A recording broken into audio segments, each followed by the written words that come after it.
नमस्कार, आदाब। Crime petrol dial 100 में आप सबका स्वागत है। कहते हैं कि आवश्यकता आविष्कार की जननी है, पर बारूद की खोज करने वाला सिर्फ तबाही चाहता था, ये कह पाना आसान नहीं है। लेकिन जो तबाही करने की ठान लेते हैं, वो फूलों को भी हथियार बना सकते हैं।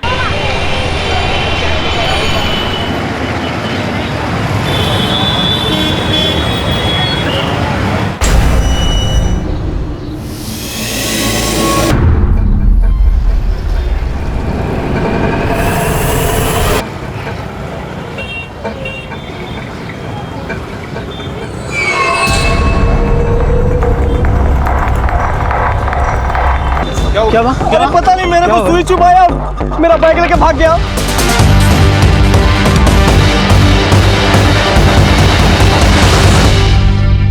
साल 2015 की शुरुआत में यूपी के भीड़ भरे बाजारों में लूट की कुछ ऐसी वारदातें हुई जिनकी मोडस ऑपरेंडी में हथियार था इंजेक्शन।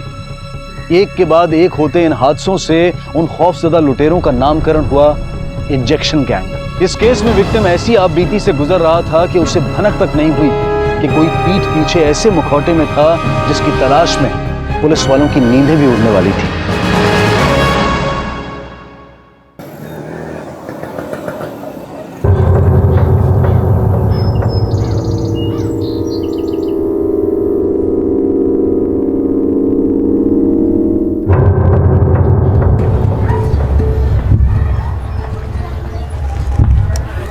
रोहित जी,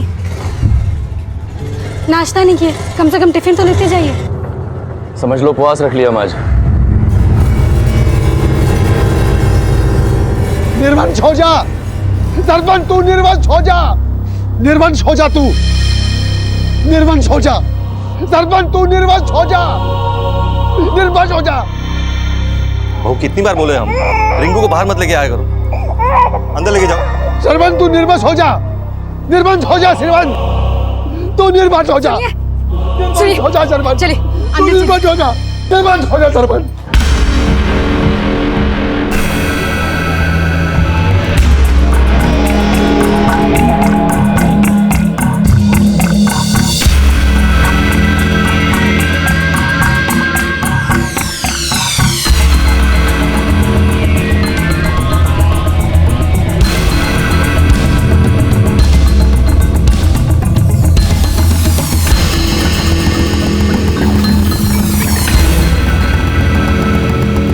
अरे रोहित, क्या हुआ तुझे? इतना अपसेट क्यों है? घर से झगड़ा करके आया क्या तू?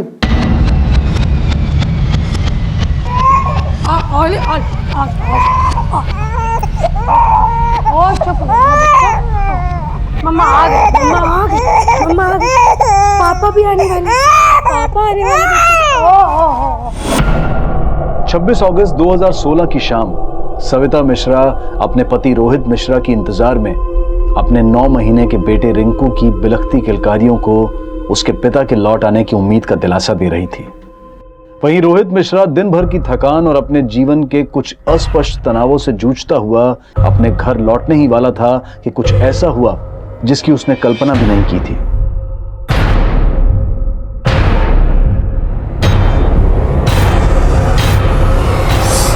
क्या हुआ? पता नहीं यार, कुछ चुभा। चुभा? ऐसे खून निकल रहे हैं। पर्स मोबाइल चेक कर एक बार। हाँ सब है, चल चलते हैं।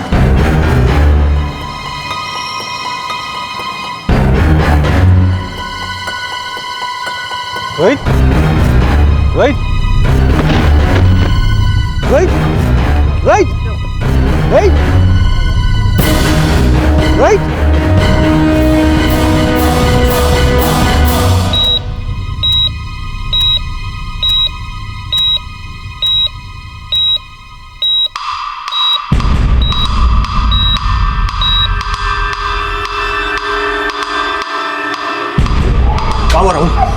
होश आया?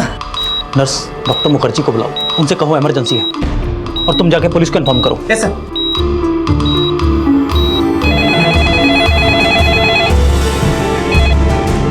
हेलो डॉक्टर साहब, कैसा है हमारा बेटा? कंडीशन ठीक नहीं है, पेशेंट कोमा में चला गया है।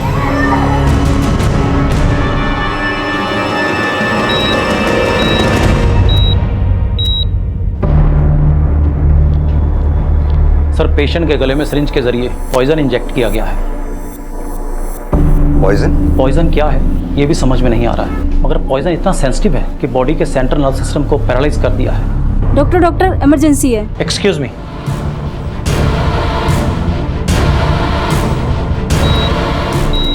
सिस्टर, इंजेक्शन रेडी करो।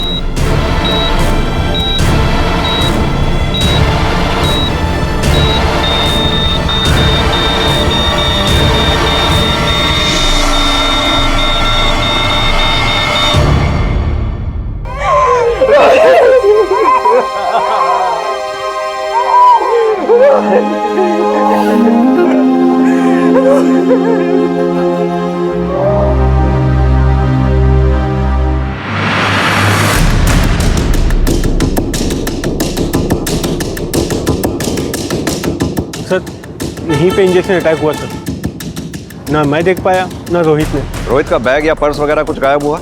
नहीं सर, कुछ गायब नहीं हुआ। सर, आसपास कोई सीसीटीवी नहीं मिला।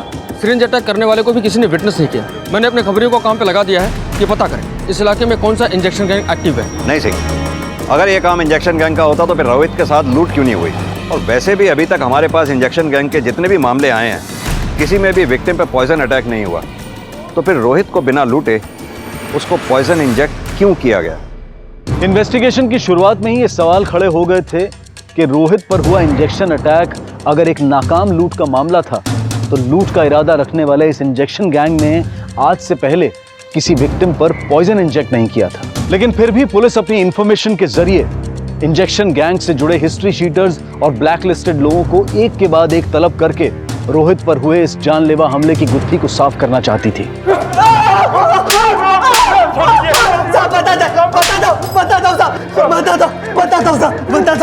साहब, हमारे सिरिंज में तो सिर्फ पानी होता है, डिस्टिल वाटर साहब। साले आदमी वहाँ जहर से मर गया और तू पानी पानी कर रहा है। साहब, हमने उस आदमी को सुई नहीं छुपाई साहब। हमारी कोई नियत नहीं है किसी को भी मारने की साहब। हम तो लोगों को सुई छुपाते और उनको लूट लेते साहब। रोहित पर हुए अटैक में किस गैंग की भागीदारी थी ये साफ नहीं था, लेकिन रोहित की पोस्टमार्टम रिपोर्ट में हत्या में इस्तेमाल किए गए जिस पॉइजन का जिक्र आया, उसने इस केस को और भी सनसनीखेज बना दिया। पोस्टमार्टम रिपोर्ट के मुताबिक रोहित के ब्लड में कोबरा का जहर मिला, लेकिन कोबरा के जहर के साथ मिडाजोलम और फुटपिन नाम के केमिकल लिक्विड मिक्स किए गए, जिसकी वजह से बॉडी पैरालाइज हो गई और इनिशियल स्टेज पे पॉइजन के सिम्टम्स नहीं दिखे। यानी किसी ने पर्पसली ऐसा पॉइजन बनाया जिससे कि बचने की कोई गुंजाइश ही ना हो। पता लगाओ रोहित की लाइफ में कौन ऐसा है जिसका मोटिव रोहित को मारने का हो सकता है। सर,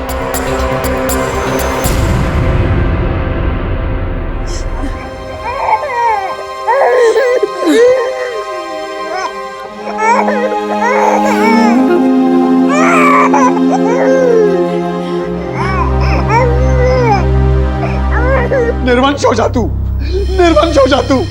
तेरा वंश खत्म हो जाए, तेरा वंश खत्म हो जाए। निर्वंश हो जा तू। क्या है जख्म का नासिर बना रहे हो? चलो यहाँ से। निर्वंश हो जा, चलो निर्वंश हो जा तू। निर्वंश हो जा, निर्वंश हो जा, निर्वंश हो जा तू। तेरा वंश खत्म हो जाए, निर्वंश हो जाए, तेरा वंश खत्म हो जाए। निर्वंश हो जा तू। सुनिए जी, ये कौन है आदमी जो इतना चिल्ला रहा था? ये रोहित के ताऊजी हैं, सरबन मिश्रा के बड़े भाई। क्यों चिल्ला रहे थे? सर, ये हमेशा ऐसी बद्दुआएं देते रहते अपने छोटे भाई को कि वो निर्वंश हो जाए, निर्वंश हो जाए। आधी बद्दुआएं तो इनकी लग भी चुकी है। आदि मतलब? सरबन का एक बेटा तो मर गया है, भगवान दूसरे को बचाए इसकी बद्दुआ से। साहब, हमारे बड़े भाई साहब के 2 बच्चे थे। दोनों बच्चों का देहांत होने के बाद भाई साहब एकदम पगला गए, सबको श्राप देते हैं। पता चला आपके भी 2 बेटे हैं। आपका दूसरा बेटा कहाँ है? उसे ट्रैकिंग का शौक है, वो हफ्ता भर पहले ही उत्तरांचल गया है। उसे तो पता भी नहीं है साहब के उसका बड़ा भाई। आपने उसको फोन नहीं किया? फोन किए थे साहब, लेकिन वो नेटवर्क नहीं मिल रहा था। आपके पड़ोसियों को लगता है कि आपके बड़े भाई की बद्दुआ लग गई आपको। आपको क्या लगता है रोहित के मर्डर में किसका हाथ हो सकता है? हमें कुछ समझ नहीं आ रहा है सर। हम तो कोयले के व्यापारी हैं, मेहनत मजदूरी करके रोहित को पढ़ाया लिखाया। उसकी बैंक में डिप्टी मैनेजर की जॉब लगी तो सोचा कि बुढ़ापा सुधर जाएगा, लेकिन क्या पता था साहब हमारी आस ही मर जाएगी।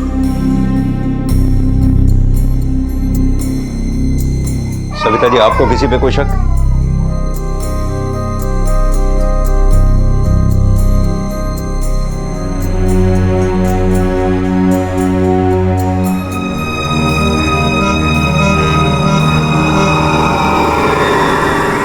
साहब हमको नहीं लगता कि उस बैंक वाले को इंजेक्शन गैंग वाले लोगों ने मारा होगा। उठाए लोग हैं साहब, 4 अंडे खाते ही सब उगल देते हैं, तो उन लोग से मर्डर करवाने का रिस्क कोई नहीं लेगा साहब। देख, मर्डर तो पूरी प्लानिंग से हुआ है। रोहित बैंक में डिप्टी मैनेजर था, उसे ना चाहने वाले भी बहुत लोग होंगे, और जिस वक्त अटैक हुआ वो अपने कलीग राहुल के साथ था। एक काम कर, उस राहुल की भी फील्डिंग लगा और ये भी पता कर कि बैंक में रोहित का किसी से 36 का आंकड़ा तो नहीं था।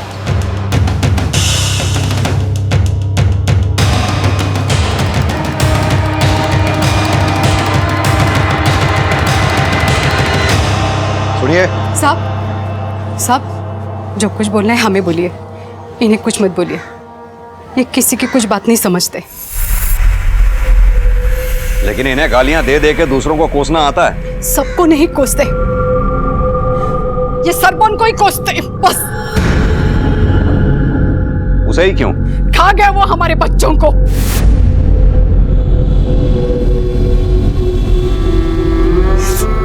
साहब 20 साल पहले की बात है, जब हम गांव में थे,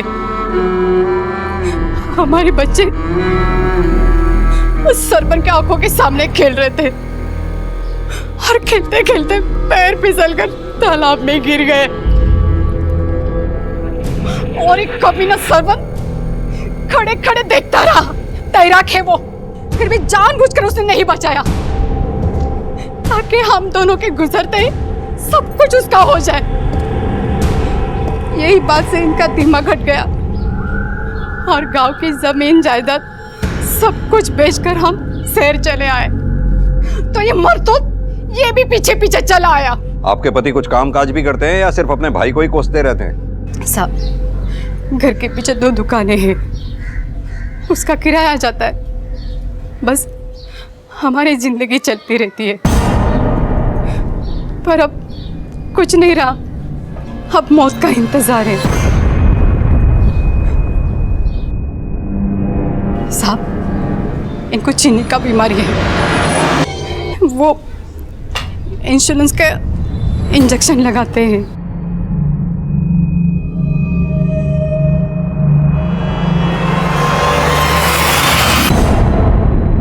मोहल्ले वाले कह रहे हैं ये दर्शन पागल है, लेकिन ये इंजेक्शन खुद ले रहा है। कहीं ऐसा तो नहीं कि रोहित के मर्डर में दिमाग इसी का हो?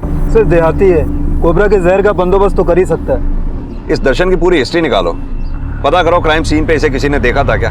सर पुलिस एक तरफ ये जानने में जुट गई कि कहीं रोहित के पिता के बड़े भाई की बद्दुआ में किसी अपराध की मंशा तो नहीं छिपी थी, वहीं पुलिस इन्फॉर्मर्स के जरिए यह भी पता लगाया जा रहा था कि कहीं रोहित के मर्डर का एंगल रोहित के कामकाज से तो नहीं जुड़ा था।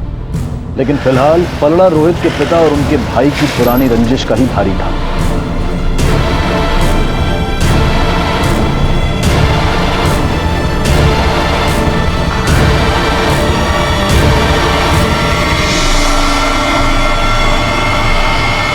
जिस शाम रोहित का मर्डर हुआ तुम भी उसी मार्केट में थे, क्या करने गए थे वहां? साहब रसोई का सामान खत्म हुआ था, वही लाने गए थे। चाहे तो आप उससे पूछ लीजिए, सामान की रसीद भी है। रसीद कटा के रखने से हम तुम्हारी बात को सच मान लेंगे? साहब इन्हें अगर कुछ करना होता ना तो 20 साल थोड़ी इंतजार करते।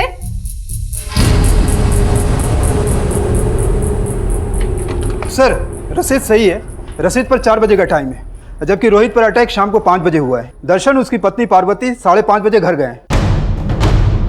गुप्ता, उस बाजार से दर्शन और पार्वती के घर की दूरी ज्यादा से ज्यादा आधे घंटे की है। हो सकता है उन लोगों ने 4 से 5 बजे तक वहां इंतजार किया हो और फिर रोहित पर अटैक करके वहां से चंपत हो गए हैं। लेकिन सर कोई एविडेंस नहीं है, उसके घर से सिर्फ इंसुलिन मिला है, क्राइम सीन पे भी उसे नहीं देखा गया है। इवन रोहित का दोस्त राहुल ने भी आइडेंटिफाई नहीं किया।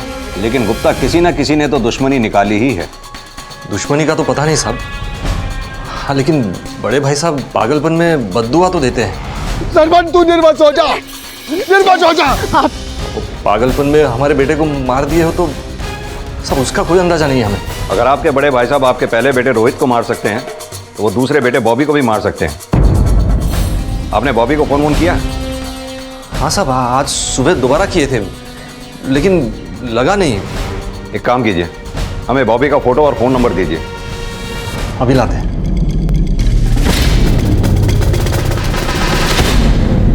The number you have called is currently not reachable. Sir Bobby का फोन नॉट रीचेबल। सरबन ने कहा था कि बॉबी उत्तरांचल गया है। ये बॉबी के फोन की लास्ट लोकेशन निकालो, पता करो उसका फोन लास्ट टाइम उत्तरांचल के किस एरिया में एक्टिव था।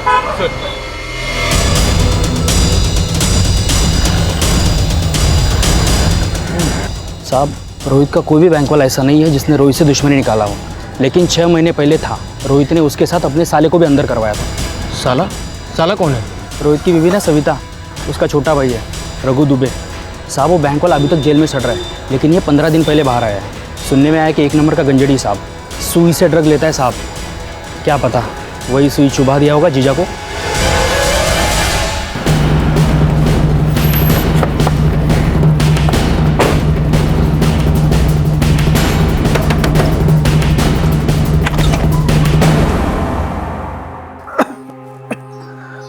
साहब रघु घर पे रहता कहाँ है? 6 महीने से तो जेल में था। अपने जीजा के जाने के बाद हमसे मिलने तक नहीं आया। रघु का नंबर दीजिए हमें। हाँ, अभी देती हूँ। इसके लिए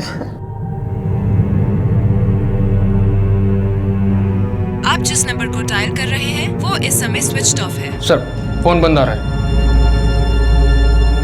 हाँ सर, रघु को नशे की आदत थी,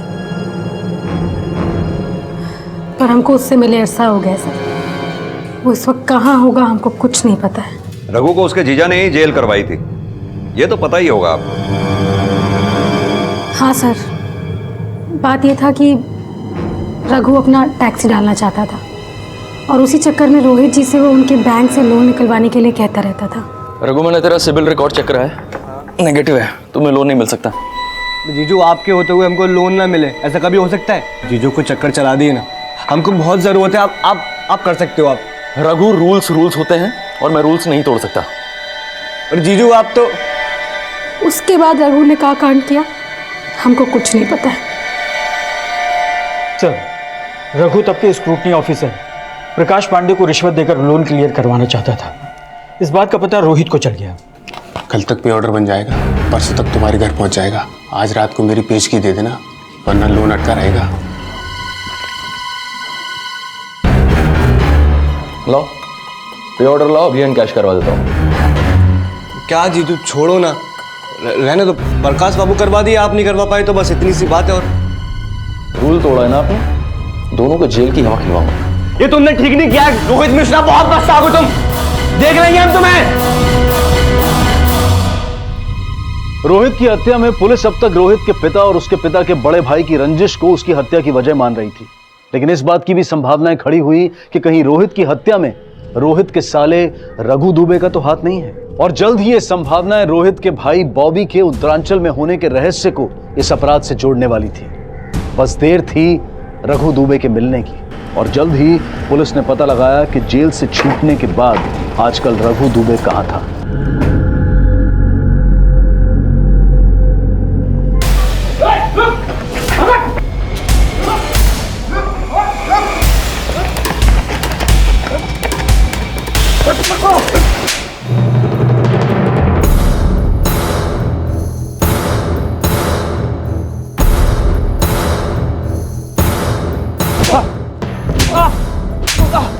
अपने जीजा को।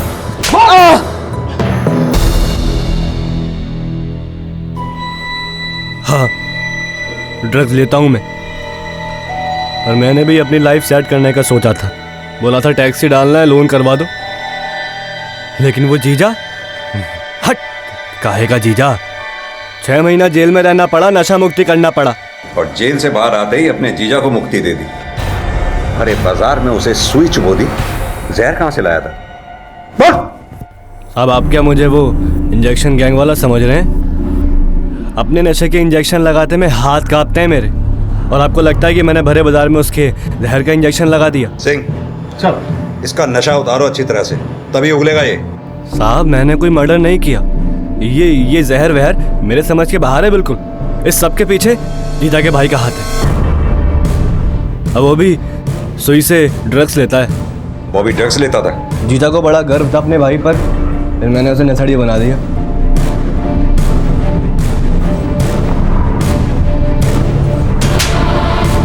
क्या ये क्या कर रहा है?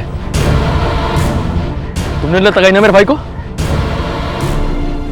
जीजा मुझ पर चिल्लाया, लेकिन नशे ने बॉबी की बुद्धि फेर दी। भाई भाई का दुश्मन बन गया। समझता क्या अपने आप को? मैनेजर होगा अपने बैंक का, हम पे मैनेजर दिखाए तो बाहर दूंगा उसको।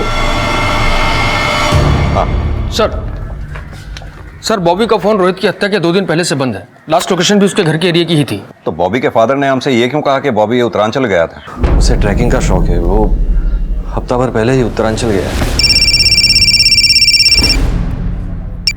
हाँ बोल साहब, एक इम्पोर्टेंट खबर मिली है। सब बॉबी तो हमको यही बोल के गया था कि उत्तरांचल जा रहा है ट्रैकिंग के लिए। बॉबी का फोन पिछले 1 हफ्ते से बंद है और आप कह रहे हैं वो उत्तरांचल में है। कहीं ऐसा तो नहीं कि बॉबी ने ही रोहित को मारा हो और आप बचा रहे हैं उसे?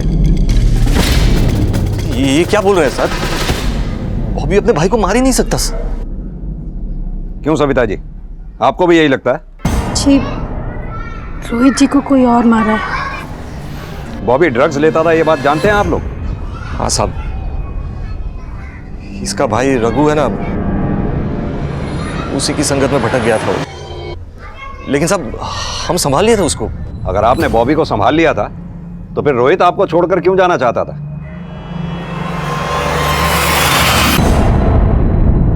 हमें यह भी पता चला है कि रोहित अपने बैंक के पास ही किराए का मकान ढूंढ रहा था। बता सकते हैं क्यों?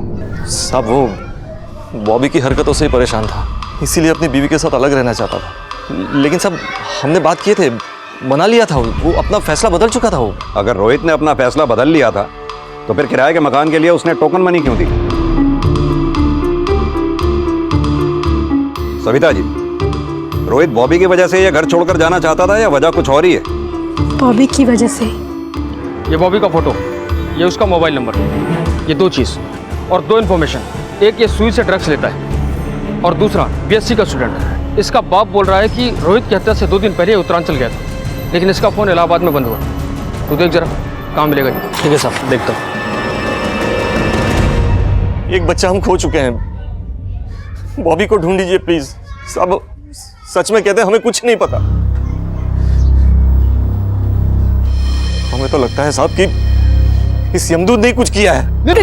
दर्शन मिश्रा की बद्दुआ क्या सिर्फ उसकी जबानी भड़ास थी या उसके किए गए अपराध का कबूलनामा? ये पता लगाने के लिए पुलिस दर्शन के पागलपन को उसका दिखावा समझकर उससे सच उगलवाने की कोशिश कर रही थी, और वहीं रोहित की हत्या और बॉबी के अचानक गायब होने में रघु की भागीदारी को भी खंगाला जा रहा था। सर, दर्शन को पिटने के बाद भी वो निर्वंश की रट लगाए हुए, और रघु भी वहीं का वहीं है। साहब, ये रिपोर्ट देखिए साहब, उनकी दिमागी हालत ठीक नहीं है साहब, उन्हें कुछ नहीं किया है साहब। देखिए रिपोर्ट देखिए साहब। ये रिपोर्ट दिखाकर तुम साबित क्या करना चाहती हो? कि पागल आदमी मर्डर नहीं कर सकता? उनका शरीर देखिए, बीमारी से शरीर उनका आधा हो रखा है, अब चलते चलते हांफने लगते हैं। साहब हमारी मानो तो रोहित की बीबी के गिरबान में झांक कर देखो, खोट वही है। तुम कहना क्या चाहती हो? साहब वो शादी के वक्त पेट से थी और शादी के बाद 7 महीने में उसे बच्चा हुआ। आपको यकीन नहीं तो आप पता कर लो।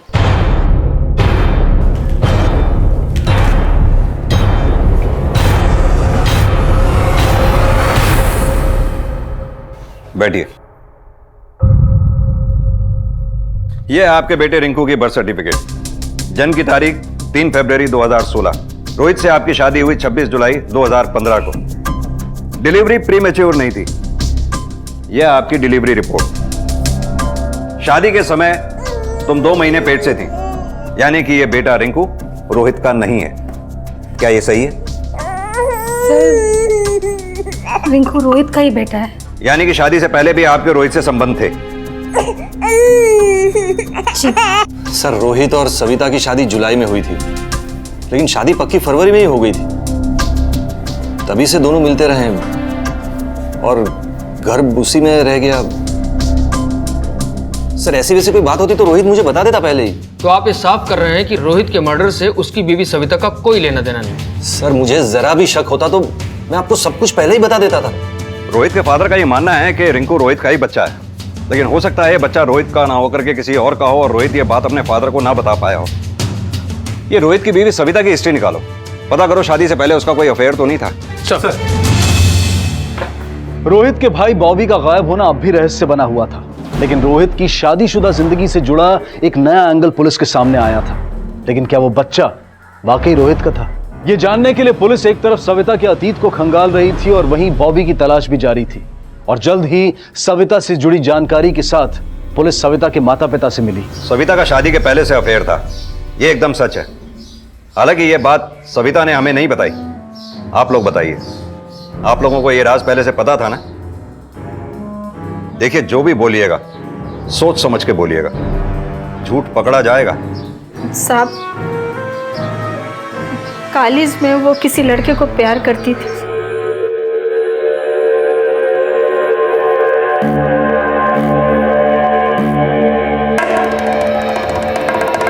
भाई गांजा पी के घूम रहता है और तू दूसरी जाति के लड़के के साथ इश्क लड़ा रही है। घर की मान मर्यादा की कोनो फिक्र है कि नहीं? माँ साकेत बहुत अच्छा लड़का है माँ।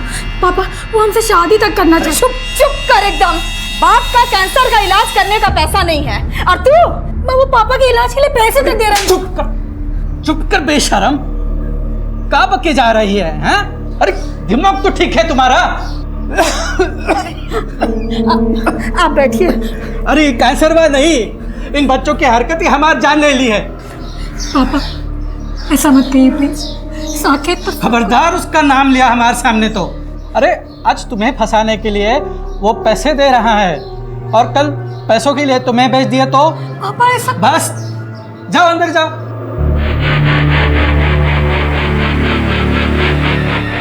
इससे पहले कि हमारी इज्जत नीलाम करके दूसरे जात वाले के साथ भाग जाए, इसके हाथ पीले करने पड़ेंगे। शादी के समय सविता गर्भवती थी क्या? ये क्या बोले हो साहब आप? ऐसा कुछ भी नहीं था। देखिए, आप लोग हमसे कुछ छुपा तो नहीं रहे ना? ऐसा ना हो हमें बाद में पता लगे कि आप लोगों ने हमसे कुछ छुपाया है, अच्छा नहीं होगा फिर। सविता के माता पिता के बयान से ये साफ था कि शादी से पहले सविता ना सिर्फ साकेत नाम के एक लड़के से प्यार करती थी, बल्कि उससे शादी भी करना चाहती थी। और यह भी साफ था कि रोहित से शादी से पहले से ही सविता गर्भवती थी।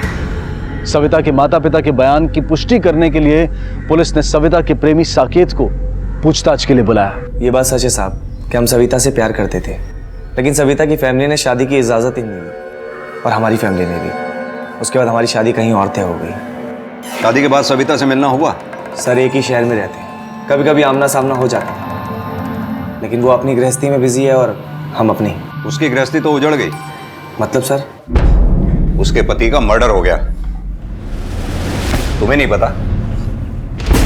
नहीं साहब, ये कब हुआ? लेकिन ये तो तुम्हें पता होगा कि शादी से पहले ही तुमने सविता को प्रेग्नेंट कर दिया था। सर आप ये सब क्या बोल रहे हैं? हम उससे प्यार करते थे और हमारे बीच में कोई फिजिकल रिलेशन नहीं बना।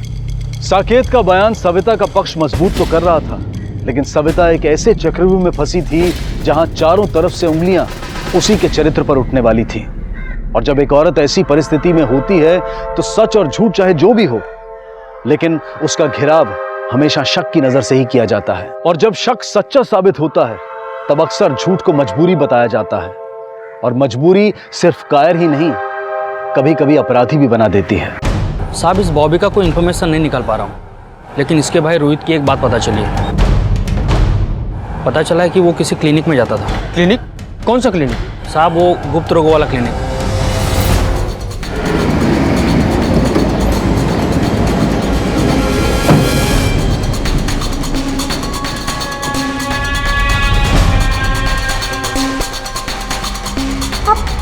आप बार बार एक ही बात क्यों पूछ रहे हैं? क्योंकि तुम झूठ बोल रही हो। तुमने हमसे कहा कि रिंकू रोहित का बेटा है, जबकि सच तो यह है कि रोहित बच्चा पैदा कर ही नहीं सकता था। ये रोहित की मेडिकल रिपोर्ट जहां से वो इलाज करवा रहा था वहां से हमें मिली है। अब तुम हमें सच सच बताओ कि रिंकू बच्चा किसका है। अब तुम सच बोलोगे या फिर डीएनए टेस्ट करवाएं तुम्हारा? सर वो रिंकू सविता और हमारा ही बच्चा है। हम शादी से पहले ही प्रेग्नेंट थे। इसी चक्कर में माँ बाप ने जल्दी जल्दी में रोहित जी से शादी करवा दी। लेकिन तुम्हारे पेरेंट्स ने तो कहा था कि उन्हें तुम्हारी प्रेगनेंसी के बारे में कुछ नहीं पता था। हमारी वजह से उन्हें इतना शर्मिंदा होना पड़ा। कैसे बताते आप लोगों को? शादी के बाद भी साकेत से मिलती थी? कभी कभी मिलते थे सर, भूल नहीं पाए थे हम उसको। लेकिन पिछले ही महीने उसने बुलाकर हमें प्रॉमिस लिया कि हम उससे दोबारा नहीं मिलेंगे। ऐसे क्यों? वो बोली कि हम अपने हस्बैंड को और धोखा नहीं दे सकते, वो बहुत अच्छे आदमी हैं और तुम हमेशा के लिए मुझे भूल जाओ। सर हम तो पहले भी नहीं मिलना चाहते थे, पर एक दिन साकेत हमें मार्केट में मिल गया। सविता कैसी हो तुम? अच्छे हैं। लेकिन हम अच्छे नहीं हैं तुम्हारे बगैर। देखो साकेत, अब तुम्हारी भी शादी हो चुकी है और हमारी भी। लेकिन हम दोनों प्यार करते हैं। तुम हमसे एक बार कह दो, हम अपनी बीवी को तुम्हारे लिए छोड़ सकते हैं। पर हम ऐसा कुछ नहीं कर सकते साकेत, बेहतर होगा तुम हमें भूल जाओ। देखो हमें अवॉइड मत करो, वरना हम जाके तुम्हारे पति को सब बता देंगे।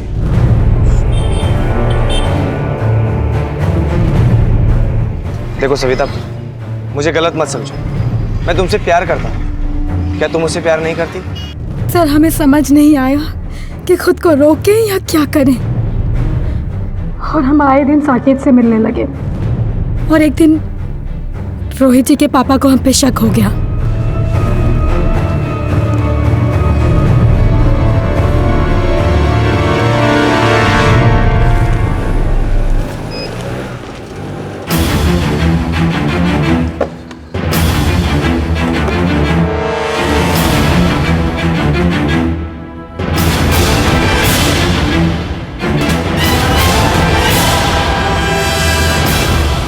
क्या चल क्या रहा है आजकल? आए रोहित को बताएं क्या चल रहा है?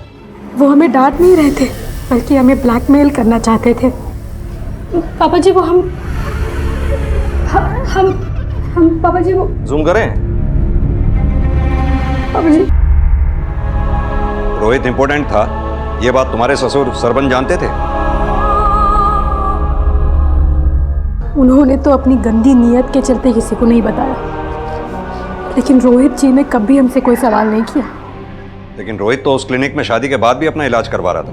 रोहित जी जानते थे कि वो बच्चा पैदा नहीं कर सकते, हमसे अपसेट भी थे, पर उन्हें अपनी कमी पर खुद भी शर्मिंदगी थी। एक दिन हमने भी हिम्मत करके उन्हें जाके सब कुछ सच बता दिया। हम जानते हैं कि वो हमारा बच्चा नहीं है, लेकिन हमें अच्छा लगा कि तुमने खुद हमें सच बता दिया। पर हम आपसे कुछ और बात भी करना चाहते हैं, आपके पापा के बारे में। हम ये भी जानते हैं। क्या आप ये भी जानते हैं? हम सब जानते हैं, और वो भी ये जानते हैं कि हम सब जानते हैं। सिर्फ तुम्हें नहीं, हमें भी नीचा दिखाते हैं। और हमने फैसला कर लिया कि हम इस घर में और नहीं रुकेंगे। हम रोहित जी के साथ नई जिंदगी बिताना चाहते थे, और इसलिए हमने साकेत को भी जाके बोल दिया।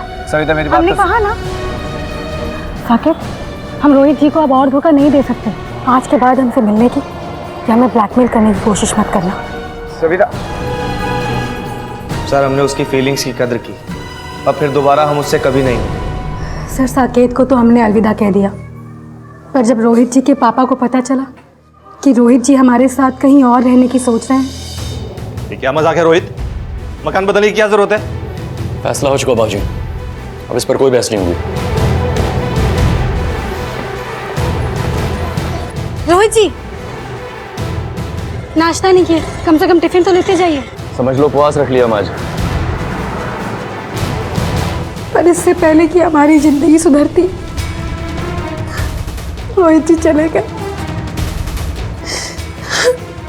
सर हमको तो लगता है रोहित जी के पापा ही मारे रोहित जी को, राक्षस से मारे। बॉबी को भी वही मारे। बॉबी को? शुक्ला जी, हम बाद में फोन करते हैं आपको। लेके जाओ इसे। अरे सर चल। अरे सर हमने क्या किया? लेकिन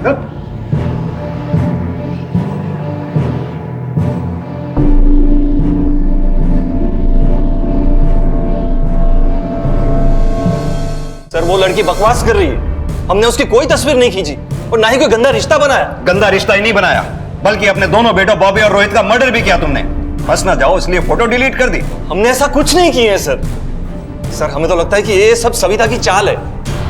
उसने अपने प्रेमी साकेत के लिए हमारे दोनों बेटों को मार दिया होगा और अब हमें फंस रही है। सर उसने सारी फोटो डिलीट कर दी होगी। सर हम झूठ नहीं बोल रहे हैं। हमने अपनी आंखों के सामने देखा था उसको बॉबी को मारते हुए। हमें लग रहा है रोहित को भी उसी ने मारा होगा। अच्छी तरह से सोच के बोलो, बॉबी ने तुम्हें तुम्हारे ससुर के साथ देखा था या फिर साकेत के साथ? सर आप हमारा विश्वास क्यों नहीं कर रहे हैं? हम सच कह रहे हैं। सर हमें तो ये तक नहीं पता था कि सविता का ससुर सविता के साथ इतना बुरा कर रहा था। हम सच कह रहे हैं सर, हमने तो उससे मिलना तक छोड़ दिया था। सरबन के टेम्पो को फॉरेंसिक के लिए भेजो। जिस दिन बॉबी गायब हुआ, सरबन, सविता, साकेत तीनों के फोन लोकेशन निकलवाओ। ये साफ है कि बॉबी को मारने के बाद उसकी लाश को ठिकाने लगाया गया। ये बॉबी को मारने वाला और रोहित को जहर भरा इंजेक्शन देने वाला इन्हीं तीनों में से कोई एक है। ये तीनों पिछले दिनों क्या कर रहे थे, किस किस से मिल रहे थे, सब पता लगाओ। सर ये साकेत के पिछले 2 महीनों के कॉल रिकॉर्ड्स हैं। इनमें एक आदमी प्रहलाद है जिससे लगातार बात हो रही थी। ये आदमी पैथोलॉजिस्ट है, ब्लड यूरिन की जांच करता है। हीरानगर में इसकी लैब है सर। चलो सर। साकेत मेरा दोस्त है सर। उसके पड़ोस में सैंपल कलेक्ट करने आता था। राह चलते मुलाकात हुई और दोस्ती हो गई, बस। इस पैथोलॉजिस्ट प्रहलाद की पूरी हिस्ट्री निकालो। कहीं ऐसा तो नहीं कि कोबरा के जहर वाला इंजेक्शन इसी ने बनाया हो? हेलो, ठीक है, थाने में मिलते हैं। सर बॉबी का फोन बंद होने के बाद सरबन टेम्पो के साथ रामनगर सिग्नल क्रॉस करते हुए एक सीसीटीवी कैमरे में कैप्चर हुआ है। ये देखिए सर, सरबन। इसके फोन लोकेशन के हिसाब से उस दिन ये रामनगर एरिया में गया था, जंगल वाला एरिया सर, और वहां से सीधा वापस घर।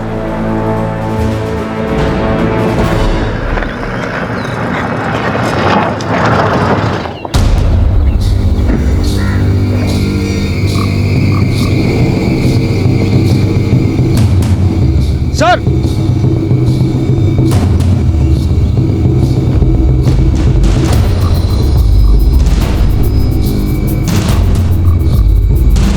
जो ह्यूमन बोन्स पुलिस को मिली उनका डीएनए टेस्ट होना अभी बाकी था, लेकिन शक के आधार पर सरबन मिश्रा को फिर से तलब किया गया। बता दो। चल सर, उस भिखमंगे शिवेंद्र की बेटी को घर लाने की सजा है। पिछले महीने का भाड़ा लाया हूं तुम्हारा। पता चला तबीयत ठीक नहीं है तुम्हारी। क्या हुआ है?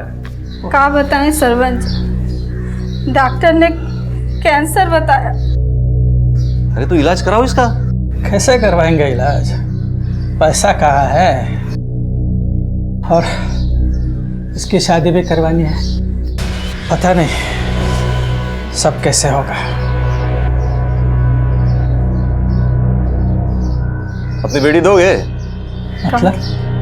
देखो सारा इलाज मैं कराऊंगा, सारा खर्चा, ये घर का महीने का खर्च सब दूंगा। आप कैसे बात कर रहे हैं? आपके बेटे की उम्र की है वो? अरे मेरा बेटा है इसकी उम्र का, उससे ब्याहते हैं ना। अरे मुंह मीठा कराओ, अब तुम हो गए हो मेरे ससुर समधी। अरे क्या देख रहे हो? ये पकड़ो। अरे ये लो। उसके इलाज का पैसा दिया हमने और बदले में उसकी बेटी की इज्जत लूटी, उसके साथ जबरदस्ती की, बहू की मर्यादा का उल्लंघन किया, अपने बेटे की हत्या की। सिर्फ बॉबी को मारा है सर, सिर्फ बॉबी को मारा है हमने सर। रोहित को नहीं मारा हमने सर, रोहित को हमने नहीं मारा सर, हम सच बोल। सरबन ने मान लिया था कि बॉबी की हत्या उसने की थी, लेकिन रोहित की हत्या के षड्यंत्र में एक नहीं 2 लोगों की भूमिका थी। सर आपको गलतफहमी हो रही है सर, हमने कुछ नहीं किया। तेरे उस पैथोलॉजिस्ट दोस्त प्रहलाद की सारी हिस्ट्री निकाल ली है हमने। डीएनसी बैंक में अकाउंट है आपका? जी। 25 तारीख को 1.5 लाख रुपए, 27 तारीख को फिर 1.5 लाख रुपए आपके अकाउंट में क्रेडिट हुए। कहां से आए थे इतने पैसे?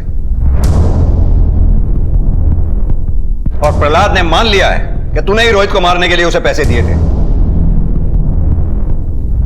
हाँ, हमने ही रोहित को मरवाया। हमें लगा कि रोहित को अगर रास्ते से हटा देंगे तो सविता को हम तक आने में कोई दिक्कत नहीं होगी।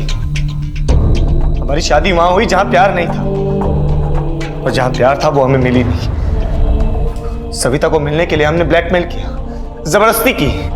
अगर वो रोहित, उस रोहित के चक्कर में आके सविता ने हमसे मिलना बंद कर दिया और फिर हमें लगा कि रोहित को रास्ते से हटाना हो, वो भी हमेशा के लिए।